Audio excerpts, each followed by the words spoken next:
Praise the Lord. கர்த்தர் நல்லவே, கர்த்தர் நல்லவே, கர்த்தர் நல்லவே. ஆண்டவருடைய நாமத்துக்கு மகிமையும் கிருபையும் தயவும் உண்டாவதாக. இன்றைக்கு தேவனுடைய வார்த்தைக்கு ஆதாரமாக பரிசுத்த வேதாகமத்தில் இருந்து ஒரு வசனத்தை வாசிக்கிறேன், கவனியுங்கள். 1 கொரிந்தியர் புஸ்தகம் 16ஆம் அதிகாரம் 15வது வசனம். 1 கொரிந்தியர் 16:15.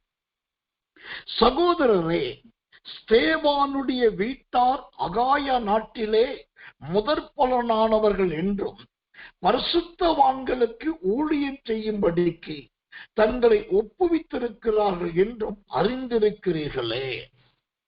கர்த்தருடைய நாமத்துக்கு மகிமையும் கிருபையும் தயவும் உண்டாவதாக. இந்த 1 கொரிந்தியர் புஸ்தகம் 16ஆம் அதிகாரம் 15வது வசனத்தை சொல்லும் போது, அப்போஸ்தலனாகிய பவுல் ஒரு குடும்பத்தை குறித்து, குறிப்பிட்ட ஒரு மனுஷருடைய குடும்பத்தை குறித்து சாட்சி சொல்லுகிறதை பார்க்க. அந்த அப்போஸ்தலனாகிய பவுல் யாருடைய குடும்பத்தை குறித்து சாட்சி சொல்லுகிறார்? ஸ்தேவான் என்கிற மனுஷனுடைய குடும்பம். அந்த வார்த்தை சொல்லுகிறது 1 கொரிந்தியர் 16:15 ஸ்தேவானுடைய வீட்டார் என்று பார்க்கும். அப்படினாலே இந்த ஸ்தேவானுக்கு நல்ல குடும்பம் இருந்திருக்கிறது. அந்த குடும்பத்திலே அநேகர் இருந்திருக்கிறார்கள் என்பதை நன்றாய் தெரிகிறது. இரண்டாவதாக, இந்த ஸ்தேவானுடைய குடும்பம் எப்படிப்பட்ட குடும்பம் என்று சொன்னால் முதற்பலன் ஆனவர்கள். அப்படியானால் முதற்பலன் ஆனவர்கள் என்றால் யார்? ஒரு தோட்டத்தை உருவாக்கி அந்த தோட்டத்திலே விதையை விதைத்து அதிலே செடி கொடி வளர்ந்து அதிலே ஒரு மரம் முளைத்து அந்த மரம் வந்து வளர்ந்து முதல் கனி கொடுக்கும் போதே அதை பார்த்தால் எப்படி இருக்கும்? ஓ, இவ்வளோ பிரயாசப்பட்டோ இப்ப முத காற்று இருக்கும். அதை போலதான் இந்த முதற் பலன் என்பதே மற்ற யாருக்கு கொடுக்கிற இடத்தை விட தேவனுக்கு முதலிடம் கொடுப்பதை காண்பிக்கிறது. அதனாலதான் இந்த ஸ்தேவானுடைய குடும்பத்தை குறித்து முதற் பலன் ஆனவர்கள் என்று பைபிள் சொல்லும். மூன்றாவதாக, இந்த ஸ்தேவானின் குடும்பத்தை குறித்து அருமையான இன்னொரு சாட்சி, மூன்றாவது சாட்சியை பாருங்கள். இவன் பரிசுத்தவான்களுக்கு ஊழியம் செய்கிற மனுஷன். பரிசுத்தவான்களுக்கு ஊழியம் செய்கிற மனிதன். அந்த ஸ்தேவானுடைய குடும்பமே பரிசுத்தவான்களுக்காகவே ஊழியம் செய்கிற ஒரு குடும்பமாக இருந்திருக்கிறது. நான்காவதாக, இந்த ஸ்தேவானுடைய குடும்பம் நல்ல ஒப்புவிக்கப்பட்ட ஒரு குடும்பமாய் இருந்திருக்கு. முதலாவதாக, இந்த ஸ்தேவான் நல்ல சகோதரத்துவம் உள்ள மனுஷனாய் இருந்திருக்கிறான். இரண்டாவதாக, முதற் பலனுக்கு ஏதுவான குடும்பமாய் அந்த குடும்பம் இருந்திருக்கிறது. மூன்றாவது, பரிசுத்தவான்களுக்கு ஊழியம் செய்கிற குடும்பமாய் அந்த குடும்பம் இருந்திருக்கிறது. நான்காவதாக, ஒப்புவித்த குடும்பமாய் அந்த குடும்பம் இருந்திருக்கிறது. ஒரு மனுஷனுடைய குடும்பம் எவ்வளவு அழகான 4 சாட்சிகளாய் இருக்கிறது என்பதை பாருங்கள். எனக்கன்பான தேவ பிள்ளைகளே, இந்த ஸ்தேவானுடைய குடும்பத்தை குறித்து 4 காரியத்தை உங்களுக்கு நான் வசனத்தில் சொல்லிட்டேன். இப்போ இந்த ஸ்தேவானை குறித்த சில சாட்சியை உங்களோடு கூட நான் பகிர்ந்து கொள்ளும்படி கர்த்தருக்குள் பிரயாசப்படுகிறேன். இந்த ஸ்தேவானை குறித்த சாட்சிகள் எது? முதலாவதாக, கர்த்தர் நல்லவே, கர்த்தர் நல்லவே. அப்போஸ்தலர் நடபடிகளின் புஸ்தகம்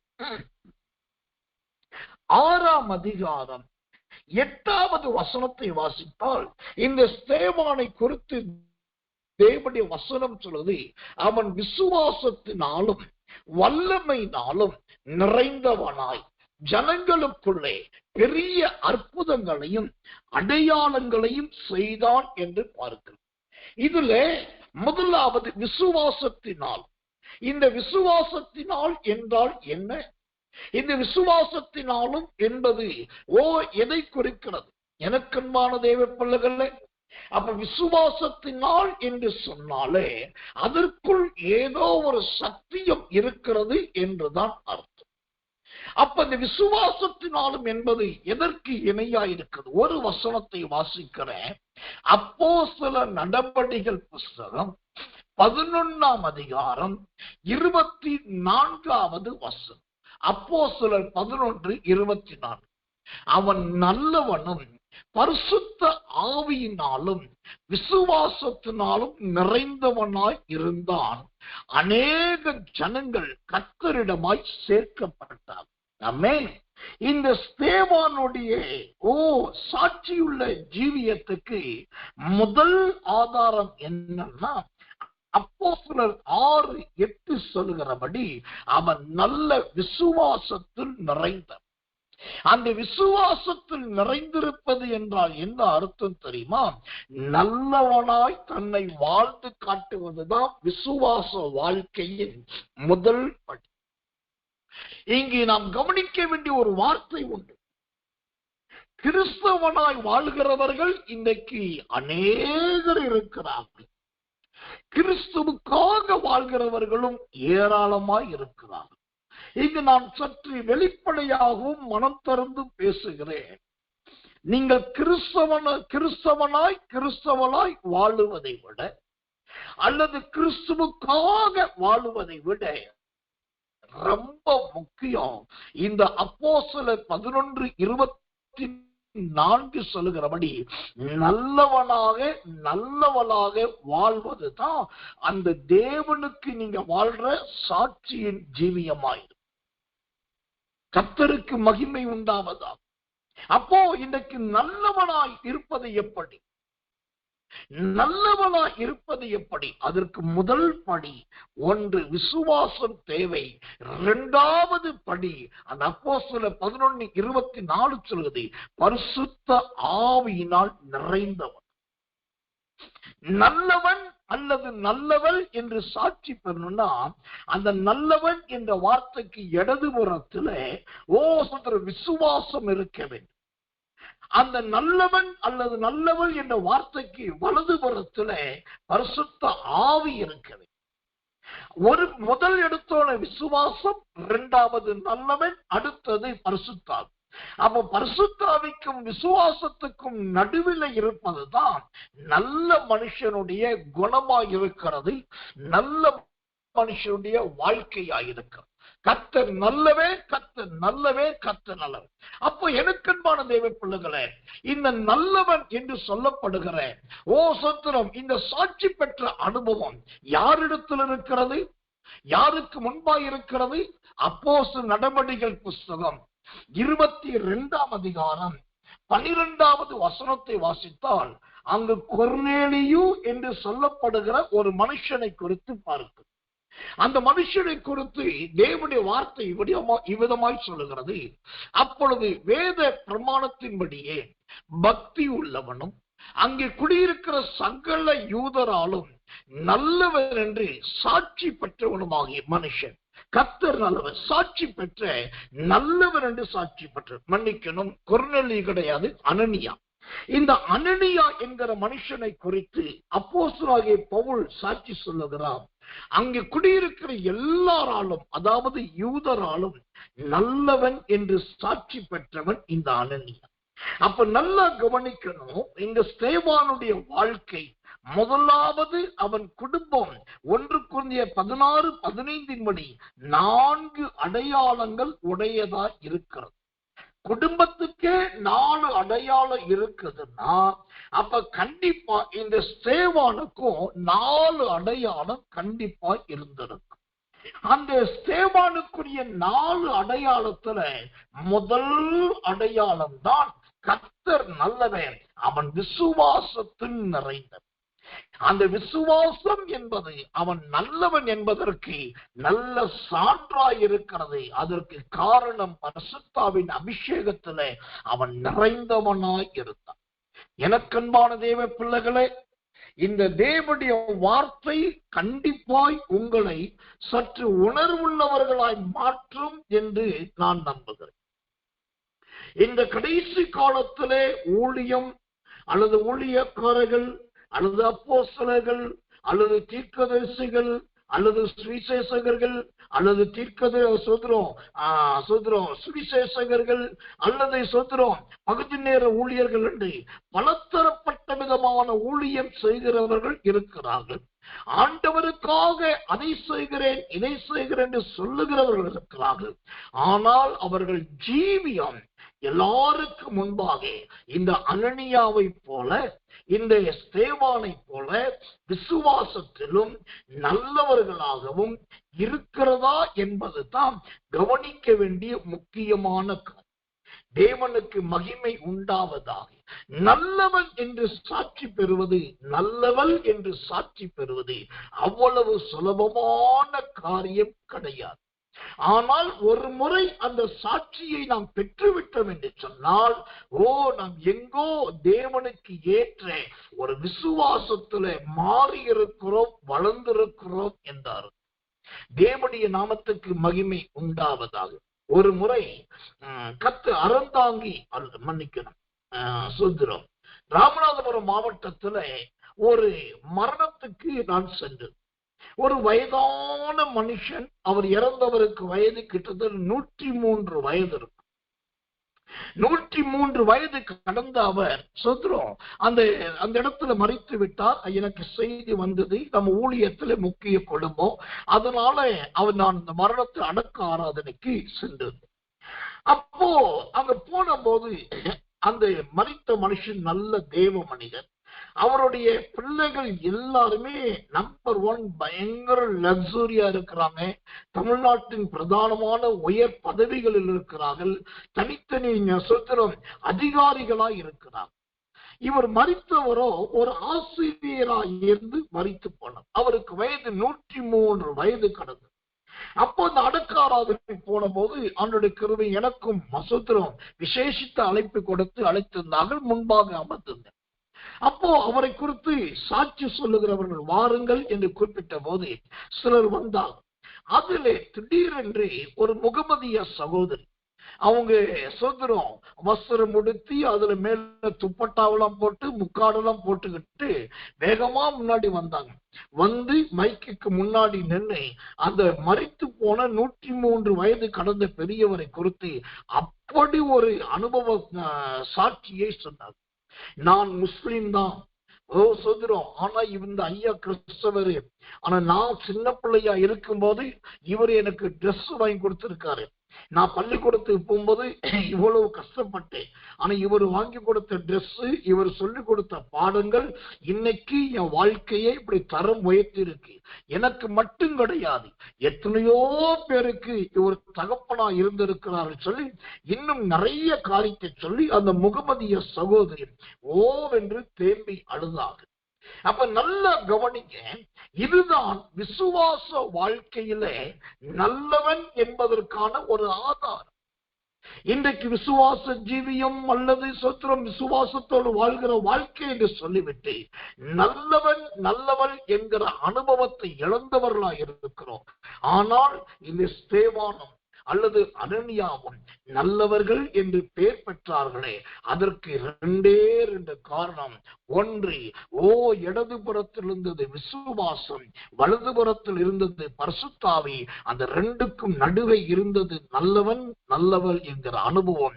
இதுதான் இன்றைக்கு நம்முடைய வாழ்க்கையில ரொம்ப அவசியம், ரொம்ப முக்கியம்.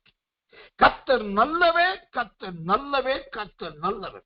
முதலாவது நான் சொன்னேன், கொர்நேலியுவின் குடும்பத்தை குறித்த 4 சாட்சி. அந்த 4 சாட்சிக்கு ஆதாரமாய் கொர்நேலியுவை குறித்து ஒரு 4 சாட்சி என்று சொல்லி, முதலாவது அவன் விசுவாசத்திலே சாட்சி உள்ளவனாய் இருந்தான் என்று நாம் பார்த்தோம். 2வதாக இந்த கொர்நேலியுவின் ஜீவியத்தை குறித்த சாட்சி என்ன சாட்சி? அந்த அப்போஸ்தலர் நடபடிகள் புஸ்தகம் 6ஆம் அதிகாரம் 8ஆம் வசனம் சொல்லுகிறது, அவன் நல்ல வல்லமையில் நிறைந்தவன் என்று பார்க்கிறோம். வல்லமையில் நிறைந்த ஒரு வாழ்க்கை வாழுகிறவனாக இந்த அருமையான தேவ மனுஷனாகிய ஸ்தேவான் காணப்பட்டிருக்கிறான். அப்படியானால் இந்த வல்லமை எப்படிப்பட்ட வல்லமையாய் இருக்கிறது? நெகேமியாவின் புஸ்தகம் 1ஆம் அதிகாரம் 10வது வசனம். நெகேமியா 1:10 வாசிக்கிறேன். தேவரே, உமது மகா வல்லமையினாலும் உமது பலத்த கரத்தினாலும் மீட்டு கொண்ட உமது அடியாரும் உமது ஜனங்களும் இவர்கள் தானே. இங்கு ஸ்தேவானுடைய சாட்சியுள்ள வாழ்க்கைக்கு இரண்டாவது ஆதாரம், அவன் நல்ல வல்லமையில் நிறைந்தவன் என்று சொல். அங்கு சொல்லப்படுகிற வல்லமை எது? இந்த காலத்துல வல்லமை என்று சொன்னாலே நிரம்புவது, அந்நிய பாஷை பேசுவது, டேமரினை தட்டுவது, கீபோர்ட போடுறது, நல்ல கையை தட்டுறது, நல்ல சத்தமா ஓசத்துல துதிக்கிறது, அப்படி ஏதோ கொஞ்சம் ஒரு விதமான உணர்வு வந்துட்டா வல்லமை. ஆனா இந்த ஸ்தேவானுடைய ஜீவியத்தில் இருக்கிற வல்லமை எப்படிப்பட்ட வல்லமை? நெகேமியாவின் புஸ்தகம் 1ஆம் அதிகாரம் 10ஆம் வசனம் ரொம்ப தெளிவாய் சொல்லுகிறது. ஓ உமது அடியாரும் உமது ஜனங்களும் இவர்கள் தானே. எவர்கள்?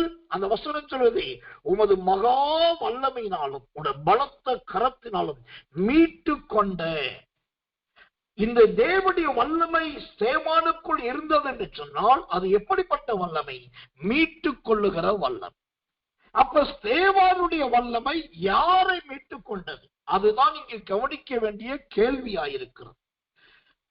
ஸ்தேவானுக்குள் இந்த வல்லமை மீட்டுக் கொண்ட வல்லமை என்றால் அது யாரை மீட்டுக் கொண்டது? 2 பேரை மீட்டுக் கொண்டது.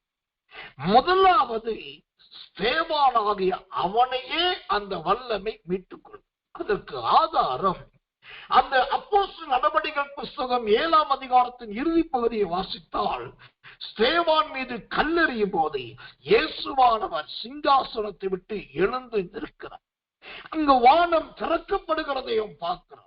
அப்போ கர்த்தர் நல்லவே, ஆண்டவரே இந்த ஸ்தேவானை ராஜ்யத்துக்கு அழைத்துக் கொள்ளுகிறதை, ஆண்டவரே அவனை அந்த ஸ்தேவானை ராஜ்யத்துக்கு எடுத்துக் கொள்வதை பார்க்கும். அப்போ இந்த ஸ்தேவானுக்குள் இருக்கிற வல்லமை மீட்டுக் கொள்ளுகிற வல்லமை என்று சொன்னால், முதலாவது அவனுக்குள் இருந்த வல்லமை அவனையே பரலோகத்துக்கு மீட்டு கொண்டு போவதாய் இருந்தது.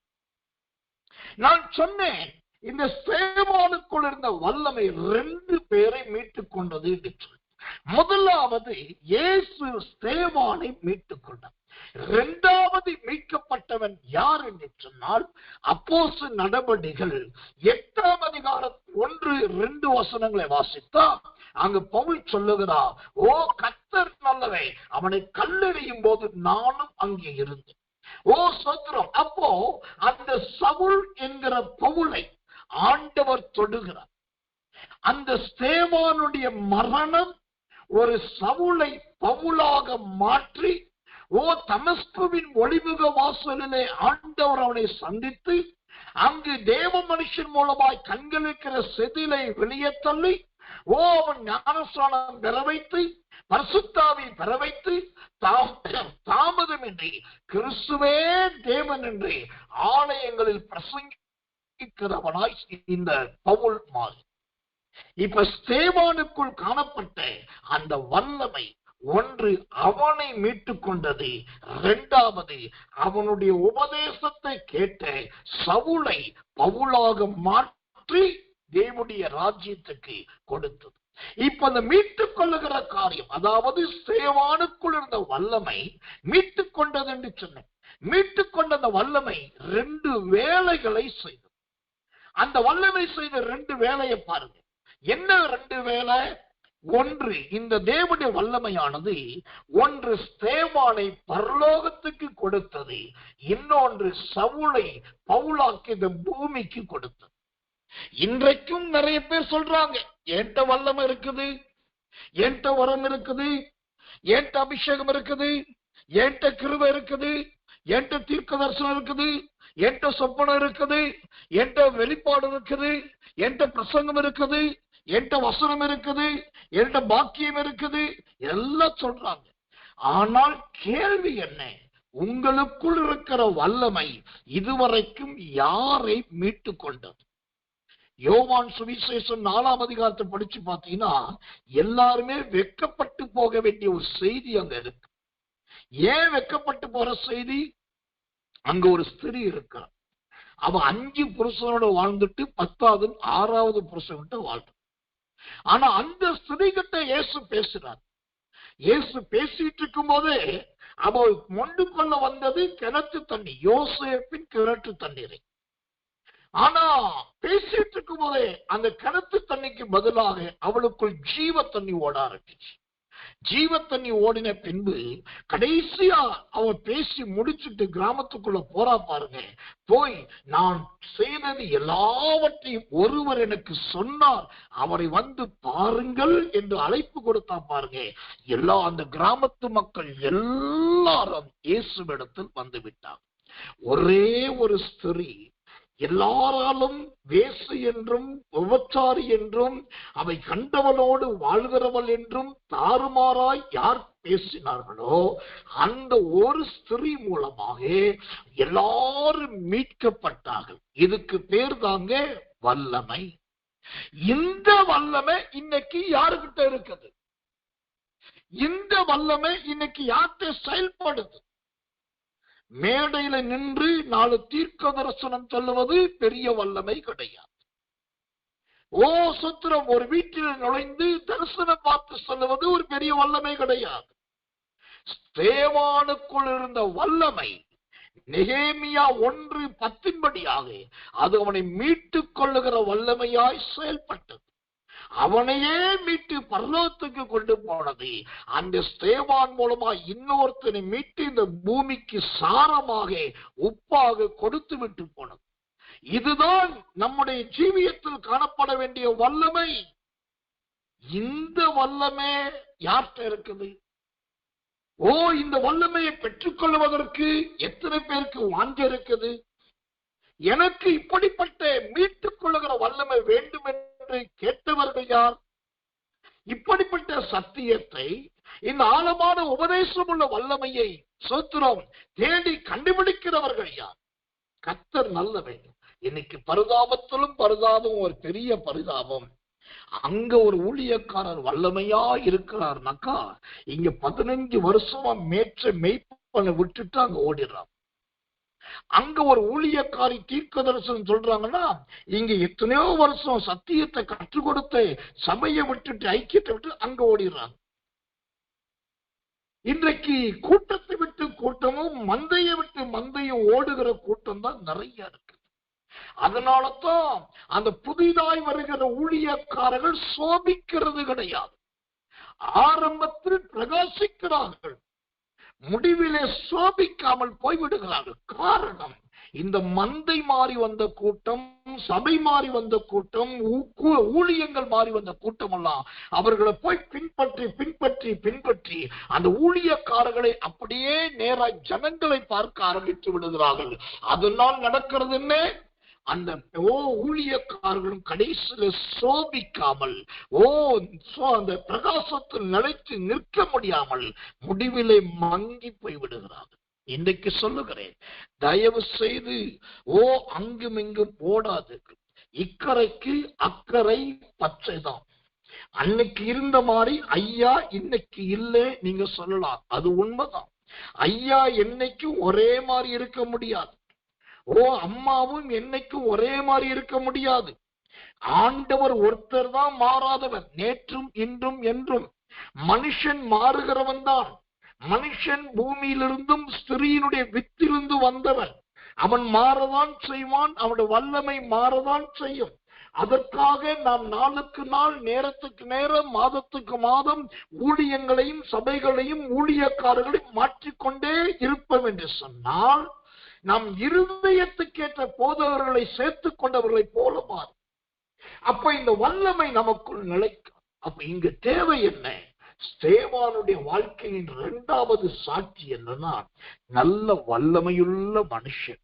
அந்த வல்லமையுள்ள மனுஷனுக்குள் காணப்பட்ட அந்த வல்லமை மீட்டுக் கொள்ளுகிற வல்லமையாயிருந்தது. அவன் ஆத்துமாவை அந்த வல்லமை மீட்டுக் கொண்டு பரலோகத்துக்கு போனது.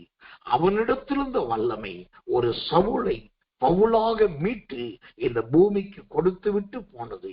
இப்படிப்பட்ட ஒரு பரிசுத்த வல்லமை இந்த நாட்களில் உங்களுக்கும் தேவை, எனக்கும் தேவை, நமக்கும் தேவை, எல்லாருக்கும் தேவை. இது இல்லாமல் கைத்தட்டுகிற வல்லமையோ, டேம்பரின் அடிக்கிற வல்லமையோ, கீபோர்டு போடுகிற வல்லமையோ, பெருந்தொனி உண்டாக்குகிற வல்லமையோ, ஒரு சத்தத்தை காமிச்சிட்டு போகிற வல்லமையோ அது அல்ல. கிரியையுள்ள வல்லமையாய் மாற, நாம் மறிக்கிறதுக்குள்ளாக சிலரையாகலும் மீட்க வேண்டும். அந்த ஒரு வல்லமையினால் உங்களையும் என்னையும் நம்மையும் தேவன் மாற்றுவாராக. கர்த்தர் நல்லவே, கர்த்தர் நல்லவே, கர்த்தர் நல்லவே. ஆண்டவருடைய நாமத்துக்கு மகிமையும் கிருபையும் தயவும் உண்டாவதாக. மூன்றாவதாக இந்த சோத்திரம் ஸ்தேவானுடைய சாட்சியின் ஜீவியத்துக்கு சாட்சியா இருப்பது மூன்றாவதாக எந்த காரியம்? கர்த்தர் நல்லவே. ஒரு வசனத்தை வாசிக்கிறேன். அப்போஸ்தலர் நடபடிகளின் புஸ்தகம் அந்த 6ஆம் அதிகாரம் 10வது வசனம். அப்போஸ்தலர் 6:10 வசனத்தை வாசிக்கிறேன். ஜெபத்தோடு கவனியுங்கள். அவன் பேசின ஞானத்தையும் ஆவியையும் எதிர்த்து நிற்க அவர்களால் கூடாமற் போயிற்று. அவன் பேசின ஞானத்தை, இந்த ஸ்தேவான் நல்ல சாட்சி உள்ளவன் என்பதற்கு மூன்றாவது சாட்சி என்னன்னாக்கா, இந்த ஸ்தேவானிடத்தில் காணப்பட்ட நல்ல ஞானத்தை காண்பிக்கிறது. அதுலயும் அந்த ஞானத்தை குறித்து பைபிள் என்ன சொல்லுது? அப்போஸ்தலர் 6:10 அவன் பேசின ஞானம், அந்த பேசுகிறது ஞானம். இந்த கடைசி காலத்துல அறிவு இருக்கா அப்படின்னு கேட்டாக்கா சிலருக்கு கோபம் தான் வருது, பொத்துக்கிட்டு வருது. ஆனா எல்லாருக்கும் அறிவு இருக்குது. மனுஷியாய் பிறந்த எல்லாருக்குமே அறிவு என்பது கண்டிப்பாய் உண்டு, அதுல சந்தேகமே கிடையாது. ஆனா அறிவு பூமியிலிருந்து உண்டாகக்கூடியது, ஞானமோ பரத்திலிருந்து உண்டாகக்கூடியது. இந்த ரெண்டு வித்தியாசத்தை நல்லா தெரிஞ்சுக்க. அறிவு பூமியிலிருந்து உண்டாகக்கூடியது, ஞானமோ பரத்திலிருந்து உண்டாகக்கூடியது. அப்போ அறிவு பூமியிலிருந்து உண்டாவது என்றால் என்ன? பிறந்த சமயத்துல முத அம்மா சொல்லிக் கொடுக்கிறாங்க, அம்மா அப்படின்னு கூப்பிடு. இவர்தான் அப்பா, அப்பான்னு கூப்பிடு, அத்தன் கூப்பிடு. அப்போ முதல் சொல்லிக் கொடுக்கிற ஒரு வார்த்தை அந்த பிள்ளையை திரும்ப சொல்ல வைக்கிறது. அதுக்கு பேர் அறிவு. இந்த உலகத்திலே பிள்ளைகள் படிக்கிறார்கள், படிப்பினால் கிடைப்பது அறிவு. நிறைய ஆராய்கிறார்கள், ஆராய்ச்சினால் கிடைப்பது அறிவு. கர்த்தர் நல்லவே. அப்போ அறிவு என்பது பூமியிலிருந்து கிடைக்கக்கூடியது. ஆனா ஞானம் அப்படி அல்ல.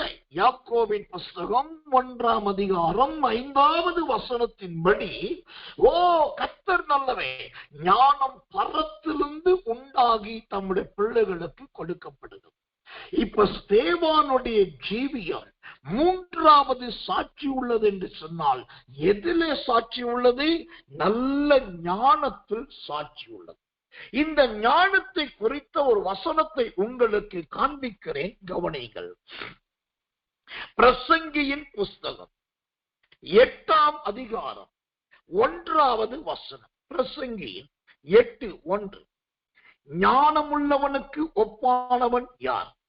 காரியத்தின் தாற்பயத்தை அறிந்தவன் யார்? மனுஷனுடைய ஞானம் அவன் முகத்தை பிரகாசிக்க பண்ணும், அவன் முகத்தின் மூர்க்கம் மாறும். மனுஷனுடைய ஞானம் அவன் முகத்தை பிரகாசிப்பிக்க பண்ணும். இந்த ஸ்தேவானுடைய ஜீவியம் சாட்சியாய் இருந்ததற்கு மூன்றாவது காரணம் அவனுடைய பேச்சின் ஞானம். இந்த பேச்சின் ஞானத்தை குறித்து இந்த பிரசங்கி 8:1 என்ன சொல்லுகிறது? மனுஷனுடைய ஞானம் அவன் முகத்தை பிரகாசிப்பிக்க பண்ணுமா. அல்லேலூயா. கர்த்தர் நல்லவே, கர்த்தர் நல்லவே. எனக்கன்பான தேவ பிள்ளைகளே, நமக்குள் தேவ ஞானம் இருக்குதா இல்லையா என்பதை எப்படி தெரிந்து கொள்ளுதுன்னா, உலகத்துல ஒரு பழமொழி சொன்னாங்க, அகத்தின் அழகு முகத்துல தெரியும். ஓ, நல்ல ஞானம் உள்ளவர்களை பார்த்தாக்கா அவங்க முகத்தை பார்த்தாலே தெரியும், அவங்க பேசுறது ரொம்ப ஞானமா இருக்கு. ரொம்ப வளவள தொலைன்னு பேச மாட்டாங்க. நிறைய அதையும் இதையும் போட்டு அலட்டி கொள்ள மாட்டாங்க. காரணம் இல்லாதவர்கள்ட்ட மணிக்கணக்கா பேச மாட்டாங்க. அவங்க வாயின் வார்த்தைகள் ரொம்ப சுருக்கமாயிருக்கும், அது ரத்தின சுருக்கமா இருக்கும். சில நேரத்துல வாயை திறப்பாங்க, வாயை திறந்தா எதிர்புறத்தில் இருக்கிறவர்களை அவர்களுடைய பேச்சு சந்தோஷப்படுத்தும், அவர்களுடைய பேச்சு எதிர்புறத்தில் இருக்கிறவர்களுக்கு ஒரு மகிழ்ச்சி கொடுக்கும். இரண்டாவது, மற்ற எல்லாரும் பேசுவதை விட இவர்கள் பேசுவது ஒரு ஞானார்த்தம் நிறைந்ததாய் அதற்குள் உட்கருத்து உள்ளதாய் இருக்கும்.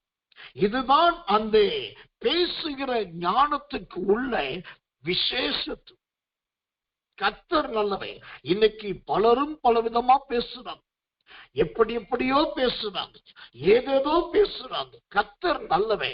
ஆனால் அந்த பேச்சில ஒரு ஞானம் இருக்குதான்னு கேட்டாக்கா ஞானமும் கிடையாது, அறிவும் கிடையாது. சில பேசி முடிச்சுட்டாக்கா பேச்சை கேட்டவங்களுக்கு இருதயத்துல ஈட்டி வச்சு குத்துன மாதிரி இருக்கு. அம்பை எடுத்து ஓங்கி பாய்ச்சினது மாதிரி ரத்தம் பிளிறுவதை போல இருக்கு. ஏண்டா இவரோடு பேசினோம் என்கிற மகா வியாகுலத்தை உண்டு பண்ணது. இது எல்லாம் தேவ பிள்ளைகளுடைய சாட்சிக்கு அடையாளம் கிடையாது. நம்முடைய பேச்சு மற்றவருடைய காயங்களை ஆற்றுவதாய் இருக்க வேண்டும், மற்றவருடைய வியாகுலத்தை மாற்றுவதாய் இருக்க வேண்டும். நாம் கொஞ்சமாய் பேசினாலும் சில வார்த்தை பேசினாலும் அது ஆறுதலுக்கும் தேறுதலுக்கும் ஏதுவானதாய் காணப்பட வேண்டும். தேவனுக்கு மகிமையும் கிருபையும் தயவும் உண்டாவதாக. சமீபத்தில் நடந்த ஒரு சாட்சி. நாம் இந்த மாதத்திலே விருதுநகர் மாவட்டத்துக்கென்று கரங்கொடுக்கும் ஊழியத்தை வைத்தோம். அதனால கிட்டத்தட்ட 200 பேருக்கு நாம் உதவி செய்ய வேண்டும் திட்டமிட்டு 800 விதமான வஸ்திரங்களை வாங்க வேண்டியதாயிருந்தது. அப்ப அதுக்கு தேவை கிட்டத்தட்ட 1,25,000 ரூபாய் நமக்கு தேவை. அப்ப ஜனங்கள்ட்ட அறிவிச்ச நாட்கள் ஆயிட்டே இருக்குது, வாரங்கள் போயிட்டே இருக்குது, எதிர்பார்த்த காணிக்க வரல. அப்புறம் பொருளாதாரம் உண்டாகும். ஒரு நாள் நல்ல ஸ்தோத்திரம் பண்ண ஜோம் பண்ண.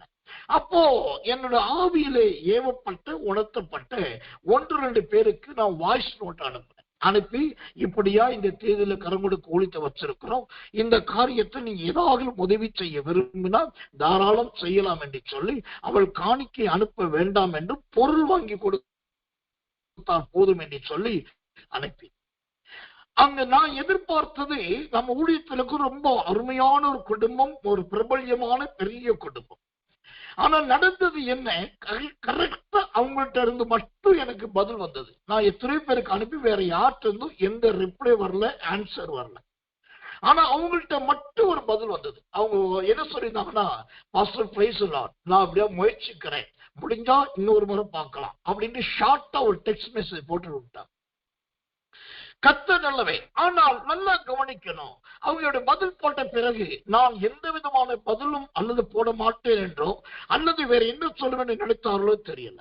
நான் உடனே ஜெபிச்சேன். அந்த ஆன்சர் வந்த உடனே உட்கார்ந்து ஜெபம் பண்ணேன். அப்ப எனக்கு ஆண்டவர் கொடுத்த அந்த தேவ ஞானத்தின்படி அவங்களை நல்லா பிளஸ் பண்ணி அவங்களுக்குரிய வார்த்தைகள் சில வசனங்களை சொல்லி அப்புறம் அந்த குடும்பத்துல உள்ளவர்களை வாழ்த்தி நல்ல சொத்துரும் தேவனுடைய வார்த்தையோடு கூடிய ஒரு அழகான ஒரு வாய்ஸ் நோட்டு போட்டு நடந்த சம்பவம் என்ன தெரியுமா?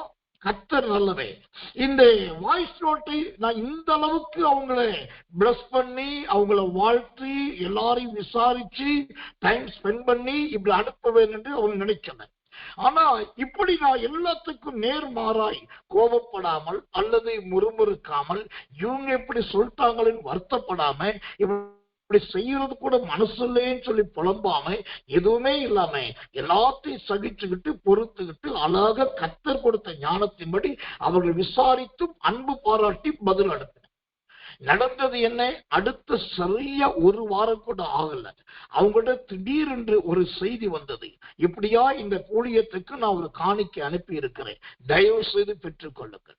இப்ப நல்லா கவனிக்கணும், இந்த முதல் விஷயம் நான் அந்த வாய்ஸ் நோட் அனுப்பும் போதே ஜோம் பண்ணி கத்த சொல்லிதான், அது நான் தைரியமா சொல்றேன், கத்த சொல்லிதான் அனுப்புனேன். ஆனா வந்த பதில் உப்பு சப்பு இல்லாததா இருக்கு. உடனே நான் கோவப்பட்டிருக்கலாம், இல்லாட்டி பதிலே போடாம இருந்திருக்கலாம், கண்டு காணாம இருந்திருக்கலாம், அதுக்கு ரிப்ளை தேவையே இல்லை. ஆனா அதையும் வச்சு ஜோம் பண்ணேன். அப்ப திரும்பவும் கத்த சொன்னதை அப்படியே நான் கீழ்ப்படைச்சேன். நீ அவங்களை ஆசீர்வதி, நான் ஆசீர்வதிச்சேன். வாழ்த்து அப்படின்னா வாழ்த்து, விசாரி அப்படின்னா விசாரிச்சேன். இந்த வசனத்தை சொல்லு அப்படின்னா வசனத்தை ஆண்டவர் என்னெல்லாம் சொன்னாரோ அதை அப்படியே செய்து அனுப்பிட்டு நான் அதை அப்படியே மறந்துட்டேன். அந்த நிகழ்ச்சி என் நினைவிலேயே இல்லை. ஆனா எதிர்பாராத நேரத்திலே அங்கிருந்து நல்ல ஒரு சுதந்திர பதிலை ஆண்டவர் கொடுத்தார். ஏன் இதை சொல்லுகிறேன்? இதுதான் ஒரு தேவ ஜனங்கள் நடத்தப்பட வேண்டிய தேவ ஞானம். அந்த பேசுகிற ஞானம் தேவ ஞானம் என்பது மனுஷர்கள் கற்றுக் கொடுத்து வருகிற ஞானம் அல்ல, அது தேவனால் நடத்தப்படுகிற ஞானம், தேவனால் அருளப்படுகிற ஞானம். அதுதான் இங்க பிரசங்கி 8:1 பார்க்கிறோம். மனுஷனுடைய ஞானம் அவருடைய முகத்தை பிரகாசிப்பிக்கும். இப்ப இந்த ஸ்தேவான் எந்த அளவுக்கு ஞானமுள்ளவனா இல்லையா என்று சொன்னால், அப்போஸ்தலர் நடபடிகள் 6ஆம் அதிகாரம் 15வது வசனம் சொல்கிறது, அவனுடைய முகம் தேவதூதனுடைய முகத்தை போல காணப்பட்டது. கர்த்தருடைய நாமத்துக்கு மகிமை உண்டாவதாக. அந்த வசனத்தை வாசிக்கிறேன், கொஞ்சம் ஜெபத்தோடு கவனிங்கள். அப்போஸ்தலர் நடபடிகள் 6ஆம் அதிகாரம் 15வது வசனம். ஆலோசனை சங்கத்தில் உட்கார்ந்திருந்த அனைவரும் அவன் மேல் கண்ணோக்கமாய் இருந்து, அவன் முகம் தேவதூதன் முகம் போல் இருக்க கண்டார்கள். ஒரு சாக போற மனுஷன், இன்னும் கொஞ்ச நேரத்துல கல்லேறி வாங்க போற மனுஷன், அதெல்லாம் அவனுக்கே தெரியாது. ஆனா இப்ப எல்லாரும் பார்க்கும் போதே இந்த ஸ்தேவானுடைய முகம் எப்படி இருக்குது, அப்படியே தேவதூதனுடைய முகத்தை போல மாறிவிட்டது. அப்போ இங்க ஒரு பெரிய ரகசியம் இருக்கு. என்ன ரகசியம் தெரியுமா? இந்த ஸ்தேவானுடைய சாட்சியுள்ள ஜீவியம் 3வது நல்ல தேவ ஞானம் நிறைந்தது. அந்த தேவ ஞானம் என்பது அவன் முகத்தை பிரகாசிப்பிக்க பண்ணுகிறது. அந்த முகத்தை பிரகாசிப்பிக்க பண்ணுகிறது எதை குறிக்கிறதுனா, இந்த ஸ்தேவான் இருந்தது பூமியிலே, ஆனால் அவனுக்குள் பிரகாசித்தது, வெளிப்பட்டது தேவதூதன். அப்ப என்ன அர்த்தம்? அவன் மாம்சத்தில் இருந்தாலும் ஆவியிலே தூதனை போல மாறியிருக்கிறான். அவன் இருந்தது மாம்சத்தில் இருந்தாலும் ஆவியிலே தூதனை போல மாறியிருக்கிறான். இதுல தெரிந்து கொள்ளுங்க, அந்த தேவ ஞானம் என்று சொன்னால் ஒன்று, அது உங்கள் முகத்தை பிரகாசமாய் மாற்றும். 2வது, மனுஷனையே அது தேவதூதனாய் மாற்றக்கூடியது. அதுதான் தேவ ஞானம். திரும்பவும் சொல்றேன், இந்த தேவ ஞானம் என்பது அறிவை போல கற்றுக்கொள்ளுகிற பாடத்தினால் வருவது கிடையாது. அது பரத்திலிருந்து உண்டாகிற ஜோதிகளின் பிதாவாகிய தேவனால் அருளப்படுகிறது. அதுதான் நம்மை பிரகாசிப்பிக்க பண்ணக்கூடிய. கர்த்தர் நல்லவே, கர்த்தர் நல்லவே, கர்த்தர் நல்லவே. இந்த செய்தியை கேட்கிற எனக்கு மிகவும் அன்பான என் அன்பு விசுவாச தேவ பிள்ளைகளே, நீங்க யார்கிட்ட பழகுறீங்க? யார்கிட்ட உங்களுடைய தொடர்பு இருக்குது? யாரோடு கூட நீங்க ஐக்கியம் வச்சிருக்கீங்க? அந்த நீங்க பழகுற, நீங்க தொடர்பு கொள்ற, நீங்க ஐக்கியம் வச்சிருக்கிறவங்க, அவங்க இந்த 3 சாட்சி உள்ளவங்களா இருக்காங்களா பாருங்க. 1, ஸ்தேவானை போல விசுவாசம் என்னும் சாட்சியா இருக்கிறாங்களா? 2வது, ஸ்தேவானை போல வல்லமை என்னும் சாட்சி உள்ளவங்களா இருக்காங்களா? 3வது, ஸ்தேவானை போல நல்ல ஞானம் என்னும் சாட்சி உள்ளவங்களா இருக்காங்களான்னு பாருங்க. இந்த எந்த சாட்சியுமே இல்லை. விசுவாசம் என்கிற நல்லவர் என்கிற சாட்சியும் அங்க இல்லை. வல்லமை என்கிற மீட்டுக் கொள்ளுகிற அனுபவமும் இல்லை. ஞானம் என்கிற தேவதூதனுடைய அடையாளமும் இல்லைன்னா தயவு செய்து அப்படிப்பட்டவர்களை விட்டு விலகுங்கள். அப்படிப்பட்டவர்களோடு இருக்கிற தொடர்புகளையும் அப்படிப்பட்டவர்களோடு இருக்கிற ஐக்கியத்தை விட்டு வெளியே வாருங்கள். உலகத்தானோடு உலகத்தானாய் வாழ்வதற்கு ஆண்டவர் நம்மை அழைக்கவில்லை. நாம் ஸ்தேவானை போல ஒரு சாட்சி உள்ளவர்களாய் வாழ அழைத்திருக்கிறார். கர்த்தர் நல்லவர், கர்த்தர் நல்லவர், கர்த்தர் நல்லவர். நான்காவதாக, இந்த ஸ்தேவானுடைய வாழ்க்கை சாட்சியுள்ள ஒரு வாழ்க்கை என்பதற்கு நாலாவது சாட்சி என்ன? அந்த அப்போஸ்தலர் நடபடிகள் புஸ்தகம் 6ஆம் அதிகாரம் 10வது வசனம் சொல்லுகிறது, அவன் பேசின ஞானத்தையும் அவனுக்குள் இருந்த ஆவியையும் என்று பார்க்கிறான். அவனுக்குள் இருந்த ஆவி. எனக்கன்பான தேவ பிள்ளைகளே, கர்த்தர் நல்லவே, கர்த்தர் நல்லவே, கர்த்தர் நல்லவே. இப்ப ஸ்தேவானுடைய ஜீவியம் சாட்சியுள்ள ஜீவியமா இருப்பதற்கு நாலாவது பிரதானமான காரியம் என்ன? அவனுக்குள் இருந்த ஆவி. இந்த ஆவியை குறித்து வேதம் என்ன சொல்லுகிறது? 1 ராஜாக்களின் புஸ்தகம் 10ஆம் அதிகாரம் 24வது வசனம். 1 ராஜாக்கள் 10:24 வாசிக்கிறேன். ஜெபத்தோடு கவனிங்கள். கர்த்தருக்கு மகிமை உண்டாகும். சாலமோனின் இருதயத்திலே தேவன் அருளிய ஞானத்தை கேட்கிறதற்காக சகல தேசத்தாரும் அவன் முக தரிசனத்தை தேடினார்கள். கர்த்தர் நல்லவே, கர்த்தர் நல்லவே, கர்த்தர் நல்லவே. தேவனுடைய நாமத்துக்கு மகிமை உண்டாக மன்னிக்கணும். வசனம் மாறி இருக்கிறது. 1 சாமுவேலின் புஸ்தகம் 14ஆம் அதிகாரம் 20வது வசனம். 1 சாமுவேல் 14:20வது வசனத்தை வாசிக்கிறேன். ஜெபத்தோடு கவனிங்கள். கர்த்தர் நல்லவர். சவுலும் அவனோடு இந்த ஜனங்களும் கூட்டம் கூடி போர்க்களத்திற்கு போனார்கள். ஒருவர் பட்டயம் ஒருவனுக்கு விரோதமாய் இருந்தபடியால் மகா அமளி உண்டாயிற்று. இப்போ இந்த ஆவியை குறித்த அழகான ஒரு விளக்கத்தை முதலாவது சொன்னேன். 1 ராஜாக்கள் 10ஆம் அதிகாரம் 24ஆம் வசனம். இரண்டாவதாக கர்த்தர் சவுலுடைய ஜீவியத்தில் பார்க்கிறோம். அந்த பட்டயம் ஒருவருக்கு விரோதமாய் ஒருவர் மாறினது. இப்போ நமக்குள் இருக்கிற ஆவி உலகத்தின் ஆவியா இருந்தால் இந்த 1 சாமுவேல் 14:20 சொல்லுகிறதை போல அது யுத்தத்தை நடப்பிக்கிறதும் சண்டையை மூட்டுகிறதும் கோல் மூட்டுகிறதும் கலகத்தை ஏற்படுத்துகிறதுமா இருக்கும். அதே சமயத்துல உங்களுக்குள் இருக்கிற ஆவி தேவனுடைய ஆவி என்று சொன்னால் அது 1 ராஜாக்கள் 10:24 படியாக அது நல்ல சூத்திரம். அநேகர் உங்களை தேடி வர பண்ணுகிற அந்த அநேகர் முகத்தை நாடி தேடுகிற அந்த கிரியையை உண்டு பண்ணுகிறதா இருக்கும். அப்ப ஸ்தேவானுக்குள் இருந்த ஆவி எல்லாரும் அவனை உற்று நோக்க பண்ணுகிற ஆவியா இருந்தது. இரண்டாவது அவன் பிரசங்கிக்கும் போது எல்லாரும் கவனித்து கேட்க பண்ணுகிறதா இருந்தது. மூன்றாவது இந்த ஸ்தேவானை எல்லாரும் ஒருமனப்பட்டு தேர்ந்தெடுக்க வைக்கக்கூடிய ஒரு ஆவியா இருந்தது. இந்த ஸ்தேவானுடைய ஆவி 3 காரியத்தை அந்த இடத்திலே நடப்பிக்கிறது. அந்த ஸ்தேவானுக்குள் இருந்த ஆவி செய்த 3 காரியம் என்ன? திரும்பவும் நான் உங்களுக்கு பட்டியலிடுகிறேன். அங்கிருந்த ஆதி அப்போஸ்தலர்களுக்குள் அந்த ஆவி கிரியை செய்து இந்த ஸ்தேவானை பந்தி விசாரிப்புக்காரனாய் தேர்ந்தெடுக்க வைத்தது. இரண்டாவது அங்கிருக்கிற மூப்பர்களும் மற்ற எல்லாருக்கும் மத்தியில் பேசும்போது இவை அங்கிருக்கிற எல்லாரும் அப்போஸ்தலர் நடபடிகள் 6ஆம் அதிகாரம் 15வது வசனத்தின்படி எல்லாரும் அவன் முகத்தை உற்று நோக்க வைத்தது. மூன்றாவதாக அப்போஸ்தலர் நடபடிகள் 7ஆம் அதிகாரத்துல பார்த்தா அவன் ஒரு பெரிய பிரசங்கத்தை பண்ணுகிறான். அப்ப அங்க இருக்கிற யூதர்களும் மற்ற ரோமர்கள் எல்லாரும் அவனுடைய செய்தியை காது கொடுத்து கடைசி வரைக்கும் கேட்கிறார்கள்.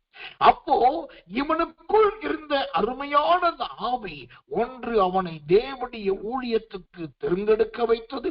இரண்டாவது நல்ல வேதத்தை பகுத்து போதிக்கிறவனாய் மாற்றினது. மூன்றாவது ஜனங்களுக்கு கிறிஸ்துவின் நற்செய்தியையும் சத்தியத்தையும் சொல்லுவதாய் மாற்றினது. இதுதான் அந்த ஸ்தேவானுக்குள் காணப்பட்ட அருமையான ஆவி. எனக்கன்பான தேவ பிள்ளைகளே, இன்றைக்கு எல்லாருக்குள்ளும் ஆவி இருக்குதா? பரிசுத்தாவி இருக்குதா என்று கேட்டால் கண்டிப்பா இருக்கிறது என்றுதான் எல்லாரும் சொல்லுகிற சாட்சியா இருக்குது.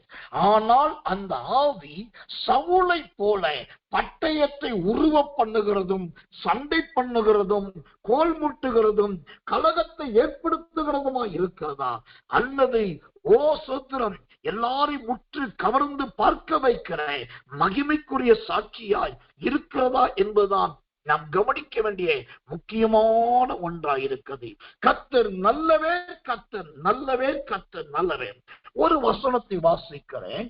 இந்த ஆவியை குறித்த கிருபையுள்ள ஒரு வசனம் 2 சாமுவேலின் புஸ்தகம் 14ஆம் அதிகாரம் 20வது வசனம். 2 சாமுவேல் 14:20. நான் இந்த காரியத்தை உபமானமாக பேசுவதற்கு உமது அடியானாகி யோவாப் அதற்கு காரணமா இருந்தான். ஆனாலும் தேசத்தில் நடக்கிறதையெல்லாம் அறிய என் ஆண்டவருடைய ஞானம் தேவதூதருடைய ஞானத்தை போல இருக்கிறது. இங்கு அருமையான ஒரு வார்த்தையை பார்க்கிறோம். தேசத்தில் நடக்கிறது எல்லாம் அறிய. ஆம், தேவனால் கொடுக்கப்பட்டதும், தேவனால் நிரப்பப்பட்டதும், தேவனால் அபிஷேகிக்கப்பட்டதுமான ஒரு ஆவி இருந்தால் அந்த ஆவி தேசத்தில் நடக்கிறதையும், பட்டணத்தில் நடக்கிறதையும், நம்முடைய ஜீவியத்தில் நடக்க போகிறதையும் அந்த ஆவி நமக்கு காண்பித்துக் கொண்டே இருக்கும். தேசத்தில் நடக்கிறதை அறிய இந்த ஸ்தேவானுக்கு நன்றாய் தெரிந்து விட்டது. நாம் தேவனை பார்க்க வேண்டிய நாள் வந்து விட்டது. இந்த ஸ்தேவானுக்கு நன்றாய் அறிந்து விட்டது. வானம் நமக்காக திறக்கப்பட வேண்டிய நாள் வந்து விட்டது. இந்த ஸ்தேவானுக்கு தெரிந்து விட்டது, நமக்கு பின்பு தேவன் ஒரு வல்லமையான மனுஷனை பூமியில் எழும்ப பண்ண போகிறார் என்று. அப்படிப்பட்ட தேசத்தில் நடக்கிறதையும் நடக்க போகிறதையும் அறிகிற ஆவியாய் அவனுடைய ஆவி விசேஷித்த ஆவியாய். கர்த்தர் நல்லவே, கர்த்தர் நல்லவே. இன்றைக்கு ஆவியில் ஏவப்படுகிறேன், ஆவியில் உந்தப்படுகிறேன், ஆவியினால் தூண்டப்படுகிறேன், ஆவியினால் உணர்த்தப்படுகிறேன் என்று சொல்லுகிறவர்கள் நிறைய இருக்கிறார்கள். ஆனால் அந்த ஆவி தேசத்தில் நடந்ததையும் நடக்க போகிறதைகளையும் சொல்லக்கூடியதா இருக்கிறதா என்பதை பாருங்கள். உங்களுக்குள் இருக்கிற ஆவி கர்த்தருடைய ஊழியத்துக்காக உங்களை பிரித்தெடுக்க பண்ணுகிறதா இருக்கிறதா என்பதை பாருங்கள். உங்களுக்குள் இருக்கிற ஆவி எல்லாரும் உற்று பார்க்க பண்ணுகிற அந்த ஆவியா இருக்கிறதா என்பதை பாருங்க. உங்களுக்குள் இருக்கிற ஆவி உங்க வார்த்தைகளை எல்லாரும் கவனித்து கேட்க பண்ணுகிறதா இருக்கிறதா என்பதை பாருங்க. இது எல்லாம் நமக்குள் இருக்கிற ஆவியை பொறுத்தது. தேவனுடைய நாமத்துக்கு மகிமையும் கிருபையும் தயவும் உண்டாவதாக. ஆனபடி நான் இந்த ஸ்தேவானுடைய ஜீவியத்துல கிட்டத்தட்ட 8 சாட்சிகளை உங்களுக்கு முன்பாய் வைத்திருக்கிறேன். அதில் ரத்தின சுருக்கமாய் அவன் குடும்பத்தை குறித்து 1 கொரிந்தியர் 16:15 படி 4 சாட்சிகளை வாசித்து காண்பித்தேன். இரண்டாவதாக ஸ்தேவானுடைய ஜீவியத்தில் தனிப்பட்ட ரீதியாய் காணப்பட்ட 4 பிரதான சாட்சிகளை உங்களுக்கு சொன்னேன். ஒன்று விசுவாசத்தினால் நிறைந்த சாட்சியுள்ளவர், 2வது வல்லமையினால் நிறைந்த சாட்சியுள்ளவர், 3வது ஞானத்தினால் நிறைந்த சாட்சியுள்ளவர், 4வது நல்ல ஆவியினால் நிறைந்த சாட்சியுள்ளவர். இப்படிப்பட்ட அற்புதமான ஒரு சாட்சியுள்ள இந்த ஸ்தேவானை போன்ற ஜீவியம் உங்களுக்கும் எனக்கும் நமக்கும் ஆண்டவர் தந்தை ஒரு நாள் அந்த எழுந்து நிற்கிற இயேசுவை காணத்தக்கதாய் திறக்கப்பட்ட வானத்துக்குள் நாம் உள்ளே பிரவேசிக்கத்தக்கதாய் தேவன் நமக்கு கிருபையும் தயையும் செய்வாராக. இந்த ஸ்தேவானை குறித்த ஒரு வசனத்தை கடைசியாய் வாசித்து நாம் ஜெபிக்கும்படி கர்த்தருக்குள் பிரயாசப்படுகிறேன். இந்த ஸ்தேவானை குறித்த அருமையான ஒரு வசனம், அது எனக்கு ரொம்ப பிடித்த நல்ல ஒரு வசனம். கர்த்தர் நல்லவே, கர்த்தர் நல்லவே, கர்த்தர் நல்லவே. வாசிக்கிறேன். அப்போஸ்தலர் நடபடிகளின் புஸ்தகம் 7ஆம் அதிகாரம் 56 மற்றும் 59. அப்போஸ்தலர் நடபடிகள் 7ஆம் அதிகாரம் 56 மற்றும் 59வது வசனம். இதோ வானங்கள் திறந்திருக்கிறதையும் மனுஷகுமாரன் தேவனுடைய வலது பார்சத்தில் நிற்கிறதையும் காண்கிறேன் என்றார். அப்பொழுது கர்த்தராகிய இயேசுவே, என் ஆவியை ஏற்றுக்கொள்ளும் என்று ஸ்தேவான் தொழுது கையில் அவனை கல்லெறிந்தார்கள். அல்லேலூயா. அவனுடைய கடைசி கட்டத்தை, கடைசி நேரத்தை பாருங்க. ஓ, பரிசுத்த ஆவியில் நிரம்புகிறவனாய் மாறுகிறான். திறக்கப்பட்ட வானத்தை பார்க்கிறான். தேவனுடைய மகிமையை உணர்கிறான். ஆண்டோட வலது பிரசம் எங்க இருக்குது கண்டுபிடிக்கிறான். இயேசுவானவர் எழுந்து நிற்கிறதை பார்க்கிறான். இந்த 5ஐயும் அவன் பார்த்த உடனே அவன் உடனே சொல்லுகிறான், கர்த்தராகிய இயேசுவே, என் ஆவியை ஏற்றுக்கொள்ளும் என்று தன்னையே அர்ப்பணித்து விட்டார். இந்த அருமையான ஒரு அர்ப்பணிப்பு யாருக்கு உண்டாகும் என்று சொன்னான், ஸ்தேவானை போல ஒரு சாட்சியுள்ள வாழ்க்கை வாழுகிறவர்களால் மட்டும்தான் இந்த ஒரு அர்ப்பணிப்பு செய்ய முடியும். நம்முடைய வாழ்க்கையில இந்த ஒரு அர்ப்பணிப்பு உண்டாவதாக அதற்கு இன்று முதல் ஒரு சாட்சியுள்ள ஒரு வாழ்க்கை வாழ்வதற்கு தேவன் தயையும் கிருபையும் இரக்கமும் செய்வாராக. நாம் எல்லாரும் கண்களை மூடி வாய்களை திறந்து கர்த்தரை நோக்கி ஸ்தோத்தரிக்க போகிறோம், ஜெபிக்க போகிறோம். ஆண்டவரே, 1 கொரிந்தியர் 16:15 ஸ்தேவானுடைய வீட்டாரை குறித்து 4 சாட்சிகளை எழுதி வைக்கிறேன். அதற்காக ஸ்தோத்திரம். அப்போஸ்தலர் 6ஆம் அதிகாரம் 8ஆம் வசனம் மற்றும் 10ஆம் வசனத்துல 4 சாட்சிகள் ஸ்தேவானை குறித்து எழுதியிருக்கிறேன். அதற்காக ஸ்தோத்திரம். எங்கள் குடும்பமும் சாட்சியா இருக்க வேண்டும், நாங்களும் சாட்சியா இருக்க வேண்டும். அப்படிப்பட்ட சாட்சி எங்களுக்குள் உண்டாகும்படி இந்த ராத்திரி நேரத்தில் எங்களுக்கு ஒரு இரக்கம் பாராட்டும் என்று சொல்லி எல்லாரும் கண்களை மூடி வாய்களை திறந்து கர்த்தரை நோக்கி ஸ்தோத்திரம் பண்ணுவோம். நாம் ஜெபிப்போம். அன்புள்ள நல்ல பரம பிதாவே, நல்ல அருமையான இந்த சாயங்காலம் கடந்த ராத்திரி நேரத்தில் மீண்டும் ஒரு விசையாய் நாங்கள் ஒருமனப்பட்டு உம்முடைய தேவ பிரசன்னம் என்னும் ஓரிடத்தில் கூடி வரும்படி, உம்முடைய திவ்ய சத்தத்தை கேட்கும்படி நீர் கொடுத்த நல்ல கிருபைக்காக 1 கோடி ஸ்தோத்திரம் ஐயா. இன்றைக்கு செய்திக்கு முன்பாக ஆவியானவர் எச்சரித்ததை போல எவ்வளவோ காலங்கள் நாங்கள் தேவ சமூகத்தில் இல்லை ஆண்டவரே. இந்த ஒளியுள்ள காலத்தை நாங்கள் தட்டி விடுகிறோம். இருளுள்ள காலம் வருகிறது என்பதை மறந்து விடுகிறோம். ஆனால் இன்றைக்கு நீர் அடித்த எச்சரிப்பு மணியின்படி இந்த ஒளியுள்ள காலத்தை பயன்படுத்திக் கொள்ள, அதிகாலை இருட்டோட ஜெபத்தில் கலந்து கொள்ளவும், இரவிலே இரவுக்கு ஒரு ஜெபத்திலே கலந்து கொள்ளவும் நீர் எங்களுக்கு கிருபை செய்வதற்காக ஸ்தோத்திரம்.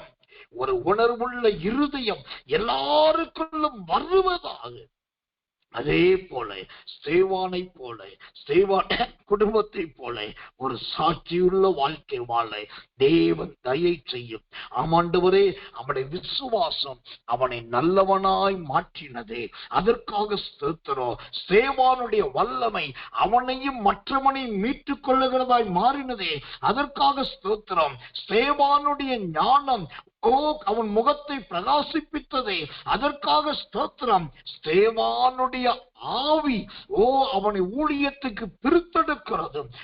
ஸ்தோத்திரம். அவனை சாட்சியாய் நிறுத்துகிறது, பிரசங்கியாய் மாற்றினதுமாய் செய்ததை போல இந்த அருமையான 4 சாட்சிகள் பிள்ளைகள் வாழ்க்கையில் ஆமென்றும் ஆமேன் என்றும் உண்டாகட்டும். ஆண்டவரே, சகோதரரே, ஏதோ உலக வல்லமையை தேடி ஓடாமல் மெய்யான வல்லமையும் மெய்யான தேவ பிரசன்னமும் ஸ்தேவானை போன்ற கர்த்தருடைய மனிதர்கள் யாரோ அவருடைய பலத்த கரத்துக்குள் அடங்கி இருக்க உதவி செய்யும். நீரே ஆளுக செய்யும். சுயம் மாமிசம் மறைக்கப்பட்டு இந்த செய்தி உடைய ஜனங்களை உணர்வுள்ளவர்களாய் மாற்றட்டும். இரவில் நல்ல நித்திரை தாரும், 5 நித்திரை தாரும். கெட்ட சொப்பனங்களுக்கும் பயமங்களுக்கும் புலம்பல்களுக்கும் தவிப்புகளுக்கும் விலக்கி மீட்டு காத்து தாங்கி நீருடைய காரூணியத்தில் அரவணைத்துக் கொள்ளும். அதிகாலை இருட்டோட ஜெபத்திலே குடும்பம் குடும்பமாய், கூட்டம் கூட்டமாய் எல்லாரும் கலந்து கொண்டு யோசேப்பின் ஆசீர்வாதத்தை சுதந்திரிக்க பலத்தாரும். இயேசுவின் ரத்தம் செய்யும். இயேசுவின் நாமத்தில் ஜெபிக்கிறோம் நல்ல பிதாவே. ஆமென், ஆமென், ஆமென்.